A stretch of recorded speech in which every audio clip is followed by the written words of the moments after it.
Welcome to the Heroic Investing Show. As first responders, we risk our lives every day. Our financial security is under attack. Our pensions are in a state of emergency. A single on-duty incident can alter or erase our earning potential instantly and forever. We are the heroes of society. We are self-reliant and we need to take care of our own financial future. The Heroic Investing Show is our toolkit of business and investing tactics on our mission to financial freedom.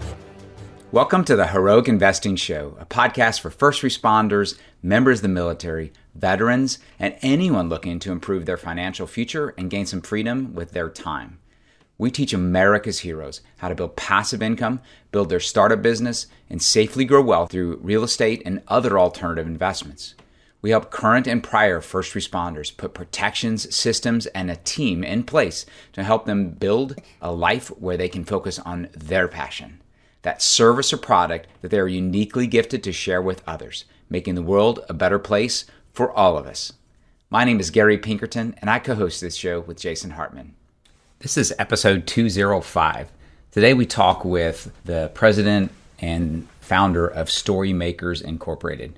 Storymakers, based in Houston, now pursues excellence in literary and visual arts through the creation and publication of books, scripts, videos, graphics, and other vehicles for sharing the human experience. Through this company, Fred helps businesses create effective solutions by shaping a culture that engages employees in safe, productive, and sustainably profitable operations. The lessons here on what does work, doesn't work, and how you relate with your coworkers and how you relate with your subordinates is awesome. I mean, Fred doesn't have time in the military, but he understands what's happening here with members of the military. Wonderful gentleman. There were so many nuggets here about leadership and just human interaction that I know you're going to appreciate this one. Well, Heroic Investors, welcome back. Thank you so much for joining me. As always, I think we have, I think I start saying that we have an incredible guest for you. We do this time. I'm not kidding. We have Mr. Fred Stawitz with our group. And so I said, hey, Fred, let's just start recording, because every time I asked something or said something to Fred, gold came out of this man's mouth. So I said, let's just get this on recording. So Fred, thank you so much, first and foremost, for joining us here on Heroic Investing. My pleasure. No pressure, right? Yeah, be careful what you say now. So as you know, we talked a little bit off air about these are active duty members of the military, veterans, and brothers in service. So first responders, firefighters, police officers, EMTs, individuals that maybe aren't wearing military uniforms in other countries, but they're doing as hard or harder work and as dangerous of a situation. And they have some of the same challenges of no one really sets them up or gives them classes on how to, control their own financial future. Yet all of us out there love these individuals being around to help, provide the country for us and sustain the country that we enjoy. And a lot of times we're not helping them. So you're out there to help them. I think it's an amazing journey or an amazing goal. Talk a little bit about maybe background, like where did you grow up and what did you do in your life? I grew up in Kansas. My father was a sheriff, so I'm familiar with public service and that kind of attitude toward serving society. I taught school for a while, and then I hit it absolutely lucky and got a job at the NASA space program, awesome. Developing training for the engineers that designed the first about 10 minutes of shuttle flight, and that just launched the career from that point forward. Wow, that launched into what? That's cool. That launched into learning and being able to develop technical training programs in any kind of corporate environment. And the benefit of developing corporate training programs is you get to see pretty much all sides of the technical process. So you learn about an entire organization, how it functions, how the operations elements function together, and what's necessary, the competencies that are required to make it all work well. Nice. So you're president of a company called Storymakers. Yes. Is it for your authorship? Is there a larger, more broad purpose of the company? It's for authorship, and then I also do publishing of other authors. Okay. So it's that kind of endeavor, and also then speaking at various HR safety types of events around the world, and digital technology, all kind of some of the latest issues with the workplace. So as far as the publishing, not just like getting it out there, but you're also an editor for others. Yes. Nice. Okay. So one of the things that I asked, if you'd be okay talking about it because it relates directly to this audience, is a book you wrote called Boots in the Office. And the subtitle there is Your Workplace Survival Manual. And you being the audience of this podcast, tell us about your book. It actually came about from relatively personal experiences. The genesis of it was I had a lunch group that we got together and would discuss. We were friends and we'd discuss whatever topics came up. But what was happening was that very frequently somebody would be ready to quit on the spot when they walked in the room. I mean, they were so utterly frustrated with what they just encountered with on the job. And so I would spend a lot of the lunchtime talking them in off the ledge and say, you may not want to quit right now. Your spouse may not be happy if you go home and announce that, oh, I quit my job. I don't know what I'm going to do tomorrow or what I'm going to do. And that kind of led to research and figuring out that there were quite a number, almost 75% of the workplaces are non-supportive and have issues. And so it makes sense that people are going to have some kind of problems in there. So I started looking into how do you deal with it? If you're an employee, how do you first of all recognize what type of workplace you're in, and then what do you do about it? And the interesting analogy that I came up with was looking at the weather. Everybody can look out the window and see what's going on outside and figure out how am I going to prepare for moving out and doing whatever I need to do that day. But nobody understands the science behind it other than meteorologists. Yeah. It's a similar situation in workplaces that all the human dynamics, nobody really can predict to a high degree how those things are going to work, but they can experience a workplace and say, this is supportive, this is sunny, this is the management's missing in action, it's windy, it's a benign kind of situation, it's low-grade contention, it's rainy, and it's or the animosity has reached a higher level and there's really conflict going on there, and it's antagonistic, it's stormy. And then once you can do that in a workplace, you can kind of figure out what's your plan for dealing with it. And it matches with what people in the military do on a mission is you figure out what environment you're in, figure out what resources you have, and then how do you muster those resources to create a successful mission. And so that's the tie-in of Boots. But this was broader up until the point where we talked about the military, right? This was any workplace, any employee. There's something to learn here from anyone or for anyone. But there's a specific section. Is it true there's a specific section that's really aimed at the military and the specific challenges there? What I've got is the introductions are, I've got a representative from each of the different services that have read the book and relate their experiences and the benefit that they got from reading the book. Got it. And so that kind of leads into something we were talking about beforehand, and it's very clear if you kind of look into Fred's background and what he's doing and his, what drives him, is that there's this love for the service, for the military, for service providers, and I'll throw first responders in, and it's driving some of how you give back, of what you focus on, who you want to serve, members of the military. Talk about why that is.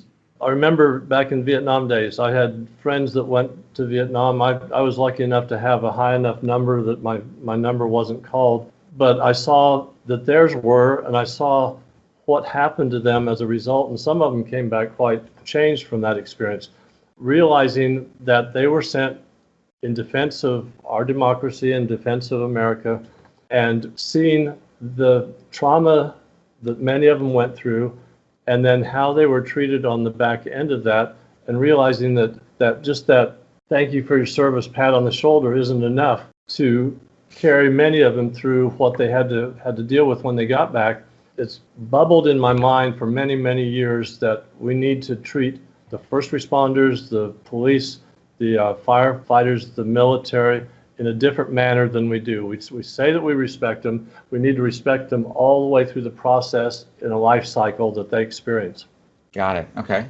What I try to do with Boots in the Office is most of them are not going to retire in the military, so they're going to come back, they're going to get civilian jobs, is I try to provide some assistance in understanding how you can be successful in the civilian workplace based on the fact of the skills that you learned in the military. There's other organizations that help translate those skills to particular industries.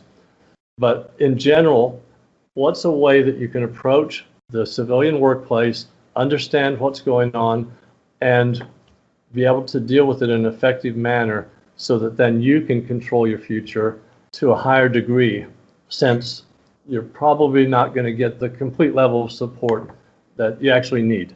And when you say complete level support, as in when you go to work there or getting hired, or both? Well, I visited with a lot of service people in how they've been treated in terms of interviews, how I visited with HR people and how they view veterans.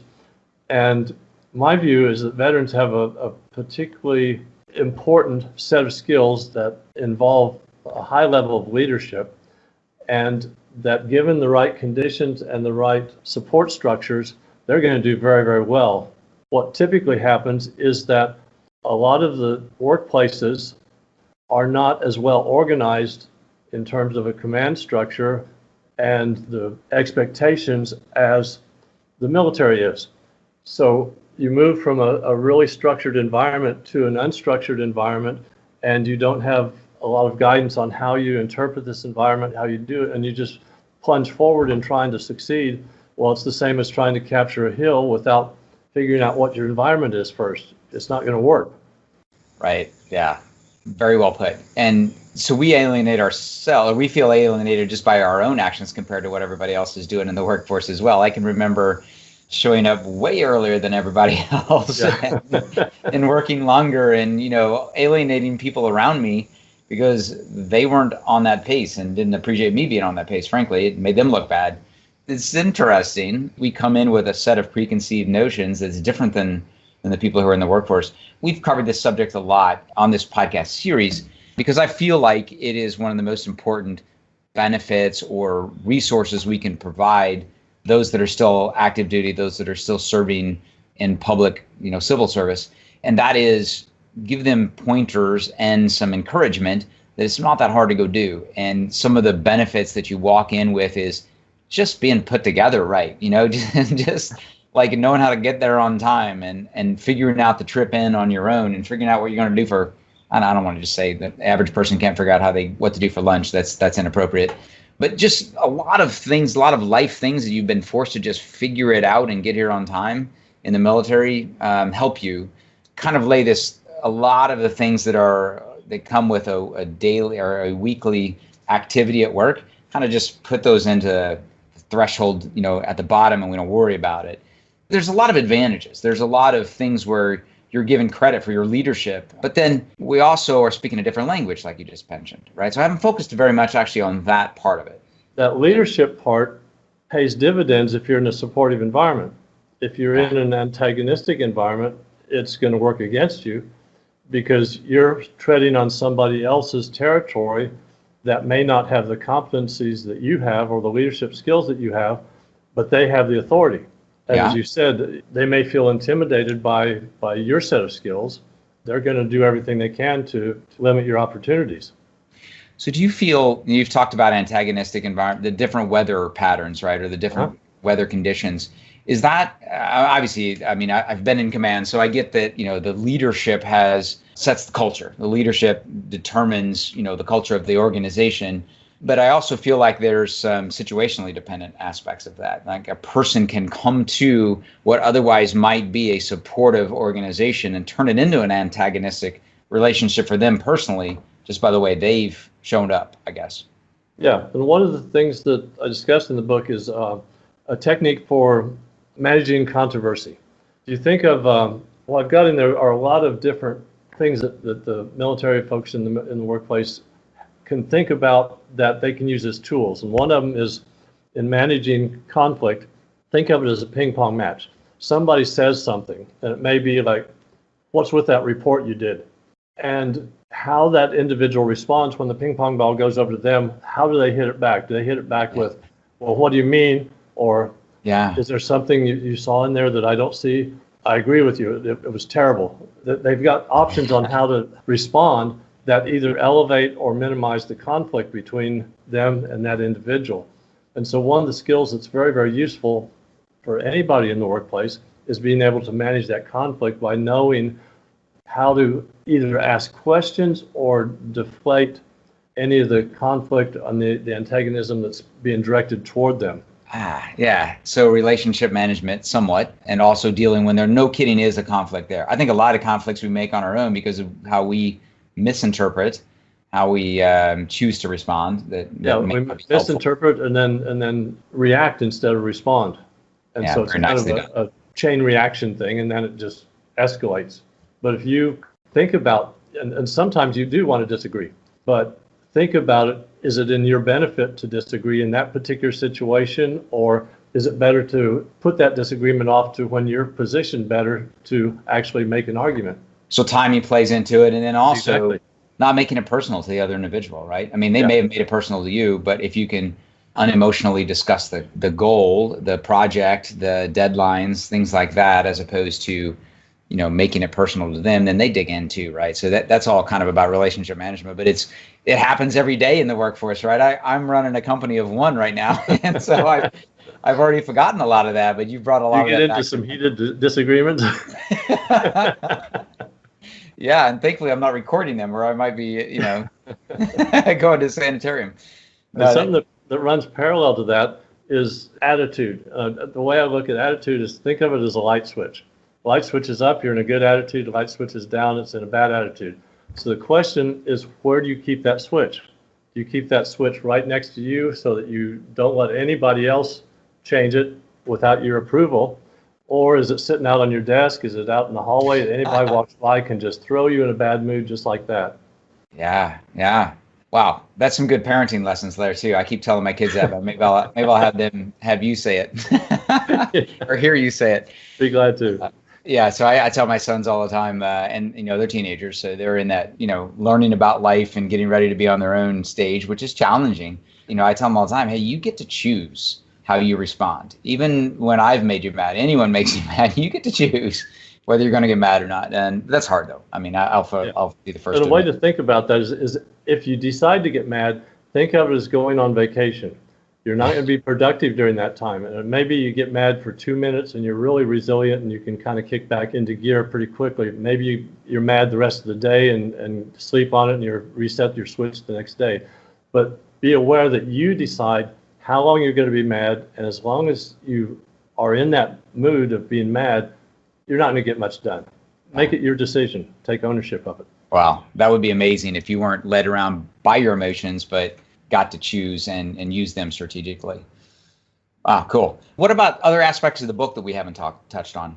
There's 3 main sections. One is dealing with the weather scenario, the weather metaphor of figuring out what your environment is like.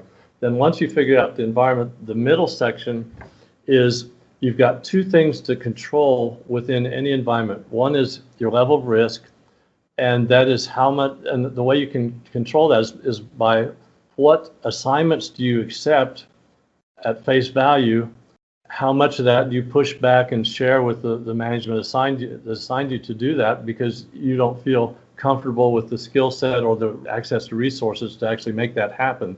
So don't accept full responsibility for creating something that you don't know that you are actually able to create. And that's more important to manage that in a non-supportive environment than a supportive, because in supportive, you can take more risks, and you're going to have, as long as they're honest risks that your actions are intended to support and enable the goals of the organization, then you've got some latitude for making mistakes within that environment. If you're in a non-supportive environment, you don't have much latitude for making mistakes. So you have to manage your risk a lot more closely. Another thing is documentation. And not in the sense of HR documentation, but just project management documentation. If I was asked to do this, this is what I did, this is who I talked to, this is the results I achieved. When I worked in the space program, a shuttle flight was a 2-year planning project. So if you imagine that something goes wrong during the launch, they can look back 2 years. Who's going to remember what they did on a project 2 years ago without proper documentation? If you have the documentation, that limits your vulnerability. If you don't have it, then you're pretty much hanging out to whatever winds are going to blow you one direction or another. And I think you said 3 parts, right? So it was the weather, or was there a third here yet? No, Yeah. that's the second part. The third part then is managing your professional development. If you need to add some skills to make sure that your competencies are up to snuff, then the company may not provide that access. You need to either access a subject matter expert in that area, maybe inside the company, maybe outside the company, maybe use LinkedIn to connect with somebody that can provide you or guide you to connecting with those competencies. Maybe you enroll in a class outside. You have to take charge of the things that you need to continue the positive progression of your career. Nice. So you got me interested to get the book. Where do we, Amazon? Amazon, it's available actually throughout the world on any online venue, any of the major ones. You can walk in any major bookstore, ask for it, and they can order it. Awesome. Okay. What have we not covered, or better yet, or in addition to that, how do they reach out to find out more information about you or from you, Fred? The excellent way would be to contact me on LinkedIn. It's just Fred Stawitz. I connect with a lot of people around the world, and I love sharing what I know. I love helping people develop. I love helping guide them in a direction that they can be increasingly positive influences on society. Awesome. Fred, thank you so much for joining us. That flew by. that was 25 minutes. Hard to believe. And I really appreciate your time with us today. I look forward to connecting again. My pleasure. Absolutely. Thank you, sir. Bye-bye. You're welcome. Thank you so much for listening. Please be sure to subscribe so that you don't miss any episodes. Be sure to check out the show's specific website and our general website, hartmanmedia.com, for appropriate disclaimers and terms of service. Remember that guest opinions are their own, and if you require specific legal or tax advice or advice in any other specialized area, please consult an appropriate professional. And we also very much appreciate you reviewing the show. Please go to iTunes or Stitcher Radio or whatever platform you're using and write a review for the show. We would very much appreciate that. And be sure to make it official and subscribe so you do not miss any episodes. We look forward to seeing you on the next episode.